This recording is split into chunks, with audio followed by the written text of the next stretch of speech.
especially right now, if you're looking at delivering towards harvest, you want a pre-harvest market. If you have extra bushels in excess, we've had a lot of success in the state of Kentucky of doing some short-term storage. And so not necessarily holding till later in the year, maybe hold till you need to empty that bin for corn and soybeans, but harvesting early. We've had a lot of producers that have claimed, and we've got some scientific work now trying to back this up, but they're finding that they have less quality deterioration if they can harvest that wheat earlier and dry it down instead of letting that wheat dry down in the field. I was telling producers I'm looking at wheat really as a $5 crop right now. And then we hit, recently in the past couple months, after the Strait of Hormuz was shut off, we had nitrogen prices increase, and that pushed futures up. And additionally, we had a lot of weather stress in the west, especially in hard red winter wheat regions such as Texas, Oklahoma, Kansas. And so that's pushed that price up of late. And so I think we peaked a few weeks ago at about $6.80. Today we're up a little bit again, but we have fallen off since then, but we are up a little bit. And so we've fallen down around that $5.60 range if we're talking about futures.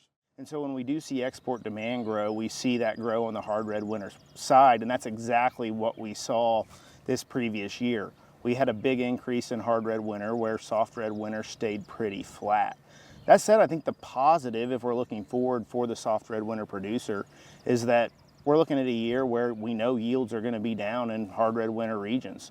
And so I think there is opportunity there looking forward that other countries, especially if they have a shortage of some sort, they have quality deterioration, they could turn and come to the U.S. and buy some soft red winter. And although we have seen a decrease in acreage within the United States, our production's got a lot better. And so we are seeing yield increases. A lot of that comes from genetics, better management practices, etc. But we haven't really seen a dip in the wheat yield or the total production that we are producing. We've just seen we've become more efficient. Where I see some opportunity though is especially in pre-harvest marketing.